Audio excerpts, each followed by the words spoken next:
Well, the answer is easy. Look in the mirror, America. The enemy's staring back at you. We're our own worst enemy.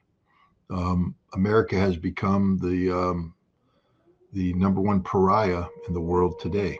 Um, I just challenge people who reject this and say, no, America's the force for good. What good have we done?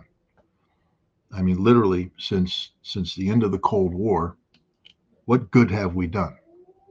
What have we done that's generated a force of good? The expansion of NATO has created potential for nuclear Armageddon with Russia, and it's led to the absolute destruction of the state of Ukraine.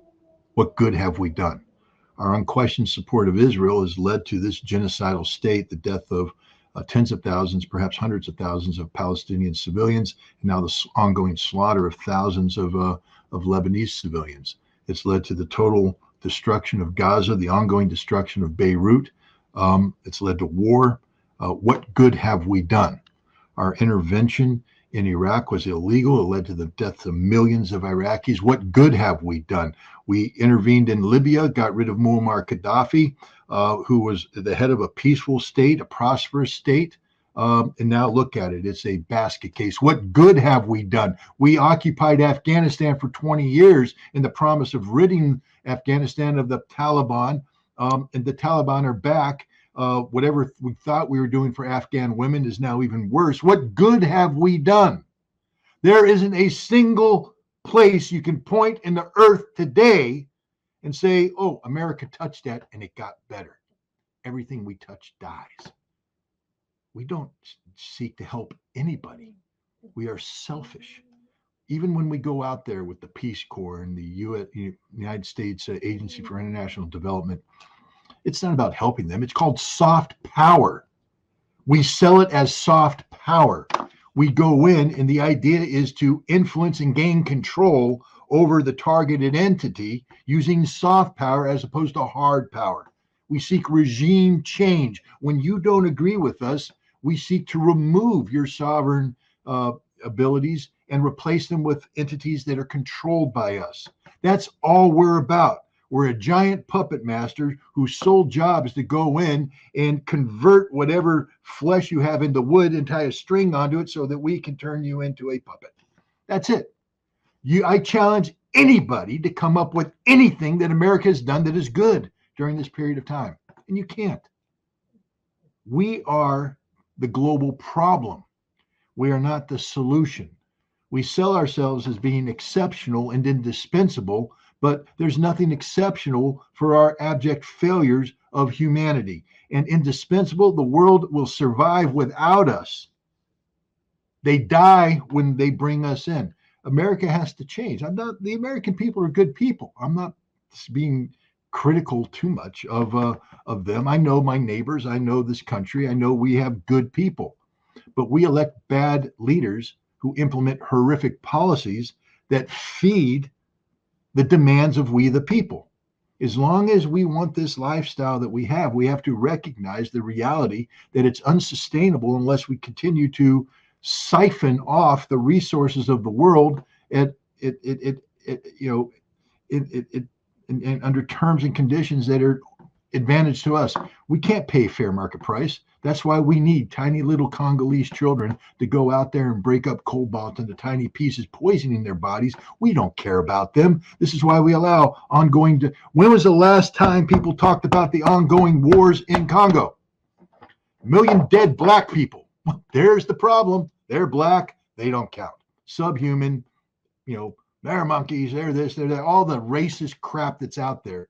And even Black America is racist. Well, they're Africans. Not all of Black America. I'm just saying that America as a whole is indifferent to the suffering of millions of Africans who are dying in this war, this ongoing war, this never-ending war that's all about maintaining political structures that feed us the resources we have to have.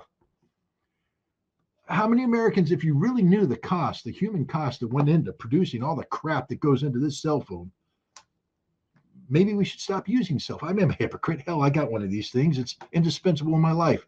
It's a walking computer. And so I talk this talk, but really, But the reality is, by myself, I can't do anything. And collectively, nobody wants to make that decision. But well, at least be honest.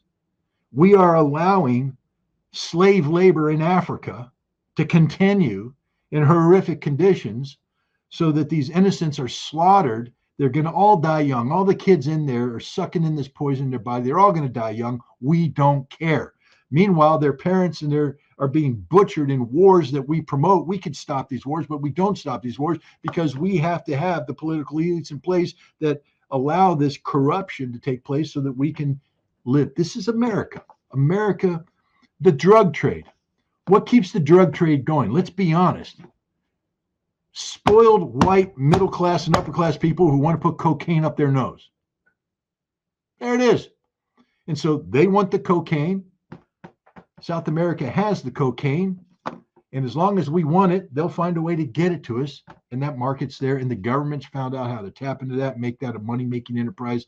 And the war on drugs is not a war on drugs. A war on drugs is a money-making institution for the United States government that uses the war on drugs to impose more control mechanisms on the population while generating additional income-generating jobs through so-called law enforcement, etc. We were in Afghanistan, and we kept saying that the Taliban are the worst people in the world. Why? Well, because they use the opium trade to fund their operations. The Taliban are going, no, we want to get rid of drugs. We were actually doing a pretty good job about it before you came in and blew us up. So they kicked us out August 2021. You know how much opium is being produced in Afghanistan today? Zero. The Taliban have shut it down. Shut it down. It's amazing what happens when you get people who are serious about the war on drugs. But we're not serious about a war on drugs. We're serious about the political control that we can impose on South American countries through the facade of the war on drugs to get them addicted to American aid in largesse. So, but you don't want to solve the problem. It's the same thing with weapons of mass destruction in Iraq.